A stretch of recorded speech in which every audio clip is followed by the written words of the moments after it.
Hey guys, let's get more news about Warriors, but first, don't forget to subscribe and leave your like. 3 new Warriors death lineup Steve Kerr can use to his advantage. The Golden State Warriors had arguably the most eventful offseason in the NBA. From Klay Thompson's departure to failed trades for Paul George and Lauri Markkanen, there was plenty going on behind the scenes.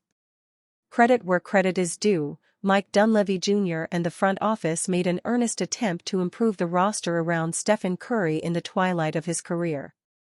Klay naturally commanded the majority of the headlines. He was a staple of perhaps our greatest dynasty. Of course his exit made waves, but the Warriors quietly got better on the margins. DeAnthony Melton, Buddy Hield, and Kyle Anderson are all cheap, impactful role players added to Golden State's depth chart. Meanwhile, we can expect meaningful internal growth from the likes of Brandon Podziemski, Jonathan Kuminga, and Tracy Jackson-Davis. Golden State has a fresh look this season. The backbone remains the same, and it will always start with Steph. But the Warriors are going to be a better team in 2024-25. I'm willing to stake my claim on that take. Please do not save receipts. Their willingness to engineer a blockbuster trade is also promising. There's a non-zero chance we get a major Warriors upgrade mid-season if the right all-star becomes available. For now, let's focus on the roster at hand and how Steve Kerr can maneuver his new pieces around. Thompson's shooting is out of the equation, but Golden State has another historic three-point marksman in Hield, as well as plus wing defenders in Melton and Anderson. Here are a few potentially fun lineup combinations that Steve Kerr can unveil in high-leverage situations. Lineup number 3, Real Hoopers Only PG, Stephen Curry SG, Brandon Podziemski SF, Buddy Hield PF, Jonathan Kuminga C, Draymond Green. This is just fun. It's hard to formulate a more potent offensive unit from the Warriors' current personnel. There are potential defensive fissures that may arise, but Draymond remains an all-world backbone and Podziemski can handle tough assignments on the perimeter. If Kuminga can take another step on defense, this becomes all the more feasible. The combined gravity of Curry, Hield, and Podziemski would be an immediate handful for opposing defenses. Hield has been better in theory than in actuality over the last couple years, but the shooting is very much real. He will fire from deep, at various angles, with absolute confidence. Add his hair-trigger threes to Steph's constant movement, in tandem with Podziemski's spot-up prowess and connective passing, and the Dubs' backcourt gets quite exciting to think about. In the frontcourt, Draymond does his standard Draymond stuff, running de facto point, setting screens, and working various two-man actions along the perimeter. Kuminga is the blunt force, a dynamic downhill attacker with the speed, strength, and physicality to overwhelm most defenders on an island. With the floor spread 5 out, there should be no shortage of driving lanes for Kuminga. This feels like a real potential closing lineup for the Dubs, especially if Hield finds his second wind in Steve Kerr's offense, which feels distinctly plausible. Lineup number 2, all defense, all the time PG, Stephen Curry SG, Brandon Podziemski SF, DeAnthony Melton PF, Draymond Green C, Kevin Looney. It will be fascinating to see if we can get a slightly better version of Kevin Looney in 2024-25. Last season's Looney shouldn't be near the floor in crunch time. Vintage Looney, however, was a silent staple of Golden State's success and one of the 100-odd best players in the NBA. There are versions of this lineup with Tracy Jackson-Davis that are equally viable, while small ball defense lineups with Draymond and Kyle Anderson in the frontcourt also check out logically. Ex-Warrior star calls out scared people for ranking Stephen Curry above Kyrie Irving. Nick Young posted a bold statement on his X account, causing confusion among NBA fans.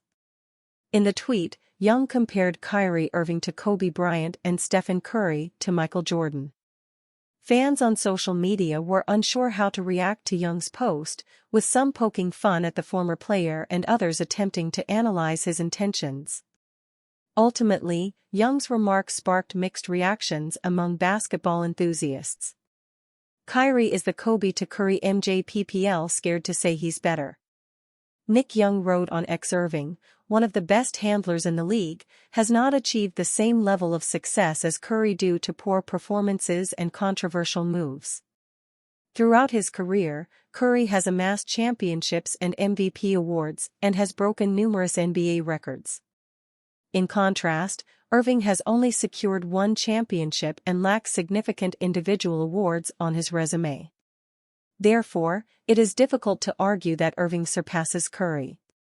Nick Young's comparison might not be up to the mark, as Kobe Bryant is certainly considered the best shooting guard after Michael Jordan.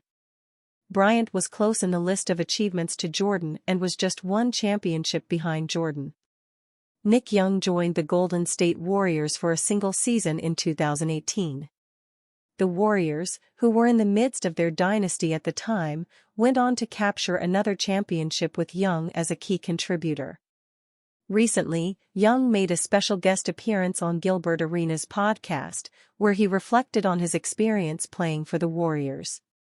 On the podcast, Young talked about the neck-to-neck battle both Stephen Curry and Kevin Durant had for the Finals MVP trophy. Young stated that just because of a rough Game 3 in the Finals in which Curry wasn't able to find his rhythm, his hopes for the Finals MVP closed out. Young even mentioned about Curry being upset after the game with his head down in the locker room. "I remember they was neck-to-neck, KD and Steph, then Steph had one bad game, KD was hitting, locker room head was down damn near tears." Nick Young said via Gil's Arena, out of his 4 championships with the Warriors, Curry managed to win the Finals MVP only once. He was always the close second. Durant won the Finals MVP twice and Andre Iguodala won it once. Curry finally managed to win the Finals MVP in the Warriors' 2022 championship victory. Warriors urged to sign Boban Marjanovic. The Heavy asked the Warriors to add Marjanovic, who is an unrestricted free agent. "Boban can help on the court in very short periods," Dunlap wrote. He's 36 years old and has never played more than 681 minutes in any season, and hasn't played more than 271 in his last 4 years. He won't play much, it will definitely be situational, a chess piece for the new coach to use at his discretion. The Warriors were the worst offensive rebounding team in the league in 2023-24, securing just 8.2 per game. It's a small sample size, but Boban is averaging 5.0 offensive rebounds per 36 minutes for his career and could help with that. Off the court, Boban is a great guy, a great influence in the locker room. Have you ever heard a bad word about him? Absolutely not. Think about your coworkers for a minute. Are you more focused, work more efficiently, and are your results better when you work with people who make you happy? Of course, yes, it's human nature. Boban is just one of those affable people who makes everyone around him smile.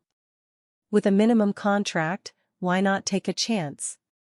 The Warriors did not make any free agency moves or trades this offseason. The team lost to the Denver Nuggets in the first round of the 2024 playoffs in 5 games. The Nuggets also beat the Lakers in the 2023 Western Conference Finals in 4 games. The Warriors coach told Sirius XM NBA Radio that Warriors is looking to add a center. Marjanovic, who has career averages of 5.5 points, 3.6 rebounds, 0.5 assists, 0.2 steals and 0.3 blocks, could fit that profile. And you fan?